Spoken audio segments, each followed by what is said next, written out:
Euh, ouais, je me présente, je remercie d'abord votre média. Donc, je m'appelle Papa Oubakar Touré, je suis professeur d'université en France. Bon, je suis en même temps le déclarant responsable du groupe scolaire privé Abdelaziz Sy Dabakh. Donc, la cérémonie d'aujourd'hui, c'est pour commémorer le 45e anniversaire du décès de mon papa, Feu El Hadji Bamoy Touré, donc, qui était un enseignant, donc, qui a passé sa vie dans l'enseignement et qui nous a légué en tout cas les mystères de l'enseignement et le besoin d'enseigner. Donc, si bien que un gars comme ça, qui a consacré sa vie à l'enseignement, a écrit beaucoup de choses. Bon, il y a le directeur de la radio d'Abar FM a fait une émission ce matin sur la vie, sur l'œuvre de El Hadji Bamoy Touré. Mais ce que je peux dire assez rapidement, c'est qu'il a écrit beaucoup de sujets qui peuvent intéresser les élèves actuellement, surtout des sujets relatifs à Dieu, des sujets relatifs à la mort, à la métaphysique, la prédestination, le déterminisme, donc des sujets hautement philosophiques et qui méritent l'attention des élèves actuellement. Et des sujets assez compliqués à traiter par un philosophe, par un professeur de philosophie, mais qu'il a su expliquer d'une manière assez simple et d'une manière assez pédagogique et qui mérite d'être connu du grand public. Et je crois que nous allons nous atteler à le faire. Voilà, donc c'est un plaisir de retrouver la famille autour de moi, donc mon frère Khali, donc mes neveux et nièces, toute la famille, bon, mobilisés pour cette cérémonie-là. Je crois que le papa nous a montré l'intérêt de la famille, qui est le socle sur lequel on doit s'appuyer pour faire de grandes choses. Parce que en dehors de la famille, mais il est absolument impossible de créer quelque chose de solide. Et heureusement, nous l'avons compris, en tout cas moi qui suis à la tête de la famille, donc je l'ai assez compris. Je crois que les autres aussi l'ont compris parce que Khali a été très proche de mon père pendant les derniers jours les derniers moments de sa vie. Je crois qu'il doit comprendre beaucoup de choses. Bon, je suis devant, mais je m'entoure de leurs conseils, donc je les associe à ce que j'ai fait. Bon, vraiment pour améliorer le legs Gërëm Sène Média bi. Donc man la Papa Oubakar Touré, donc man professeur université là en France, donc di nekk aussi déclaré responsable groupe scolaire privé Abdelaziz Sy Dabakh, voilà. tey jii nga nekkoon fële ci dëkku tubaab bi waaye dellu si nga fekkee bëccëg bi nga xam ni ci la sa waajur bu góor génn woon àddina mu mel ni c'est pas une première aussi lan moo waral bés bi dëgg-dëgg. waaw Cheikh, d'abord dañuy sant yàlla ba nga xamee ni bés bi fekk na ma fi parce que itam at yi passé donc daf may fekk ma nekk à l'étranger, donc ren yàlla def na ma nekk fi.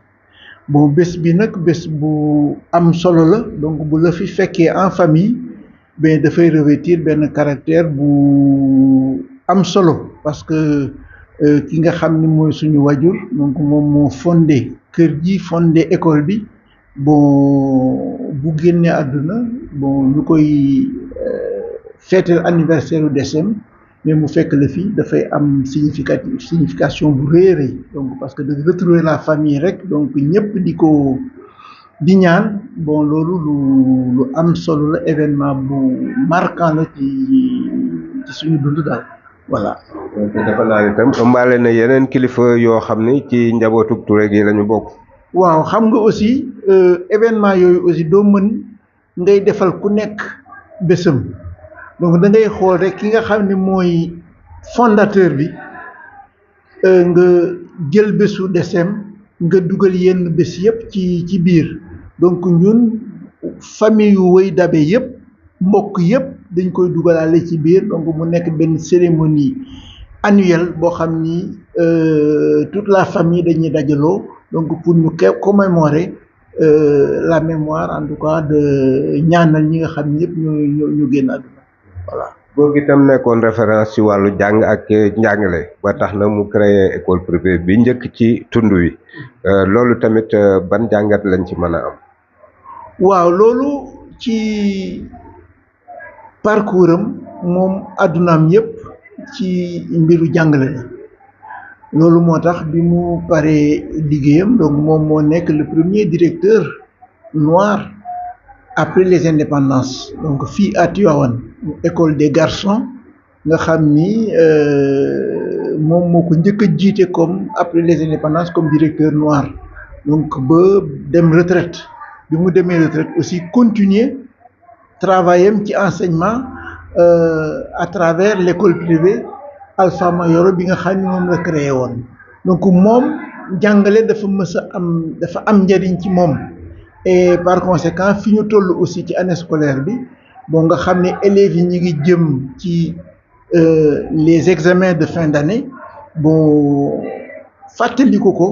dafay am solo ci élèves yi parce que itam moom ci ay bindam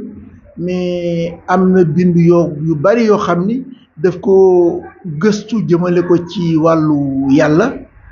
ci wàllu xam-xam ci wàllu aussi philosophie parce que moom ku soppoon njàng la nee na am na benn bés ma koy ànd ak moom ñuy dem Thiès muy jënd ay livres di jënd mais man xale ma xool ko mais mu xam ni lii muy dépensé ci ay livres mais lu xaw na ma jaaxal man ci sama bopp mais bi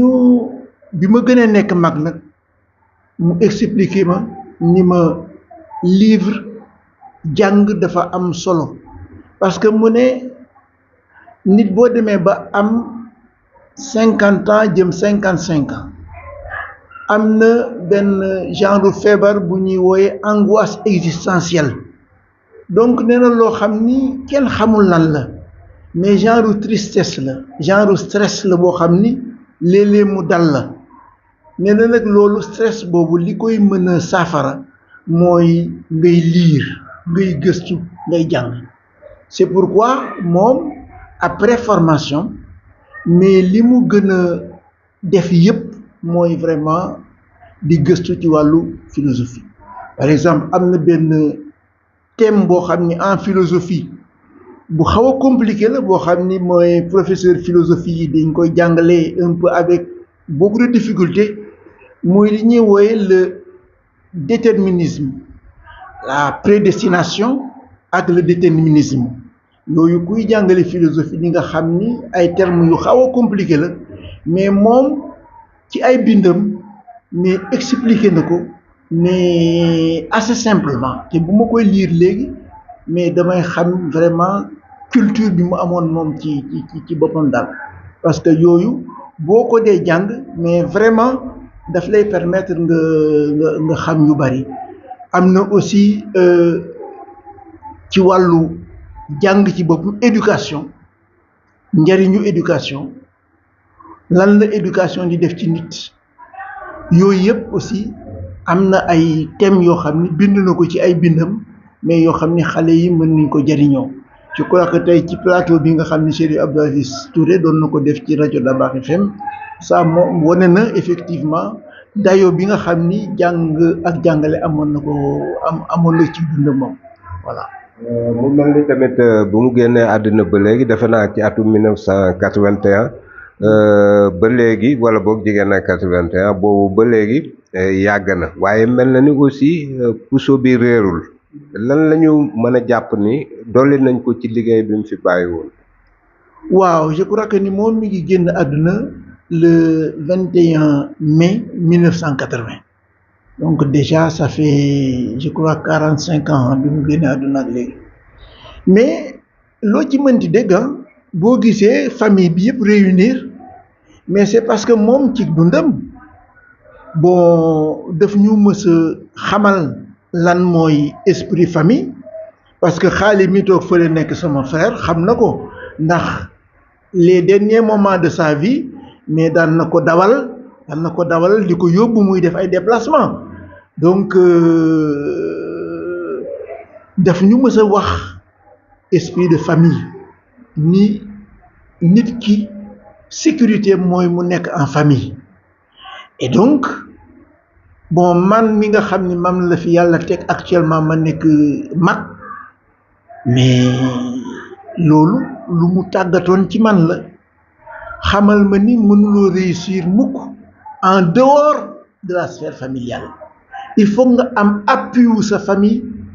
ci loolu ngay mën a sukkandiku pour réussir parce que xaalis boo mënti am daraja doo mënti am te amul communion ak sa njaboot mais amul benn njariñ je crois que ne nag xëy na peut-être li ñu yàlla dimbalee mooy mais j'ai essayé associer tout le monde ci œuvre bi donc man ci sama li ma yàlla may mais ma mettre ko à la disposition de la communauté mais ñu mën a continuer son œuvre donc li mu fi bàyyi woon ñu perpétuer ko continuer ko ba yi ci am yëpp am ci après lui parce que aussi je crois que ni boo xoolee moom bi muy dem ak léegi mais am na yu bari yoo xam ni mais def nañ ko ci ginnaawam loolu nag moom lu mu jëmbatoon la lu mu suuxatoon la parce que daf ñu mës a wax ni man fi mu mën a yam laay yam li ma mën def laay def mais su ma paree nag mais fu yëf yi toll rek fu yëf yi àggul rek yéen a ko fa àggalewul mais bu ngeen osé mais mën ngeen a dem fu ne mën ngeen fa àgg donc je crois que ni c'est à peu près le laboureur et ses enfants donc wax leen ne trésor bi mi ngi ci biir suuf si bon mais vraiment xawma fan la nekk exactement mais il faut ngeen creuser bêcher bon partout ngeen laal fa mais di ngeen mës a daj ci trésor bi voilà. mën nañu wax ni daal ba léegi yaa ngi ci combat boobu pour fexe rek fructifier lépp loo xam ni bàyyi woon na ko fii ci wàllu infrastructure ak ci wàllu xam-xam. waaw de toute façon loolu moom du ma ci tekki sama laxasaay tant que dure ma vie donc il est vrai que aussi actuellement bon je ne suis plus jeune bon mais xale yi ñi ngi fii donc aussi ñoom itam dama leen di woon yoon wi ñu xam fan la ñu war a jaare fan la ñu war a def donc man ma nekk derrière di leen aiguiller mais mënatuma am activité yi ma amoon bon il y a 30 ans 40 ans ce n'est plus possible donc mais aussi je crois que ni mais ñoom ñi ngi ci yoon wi et par conséquent man lu may def rek mooy encadrer leen voilà.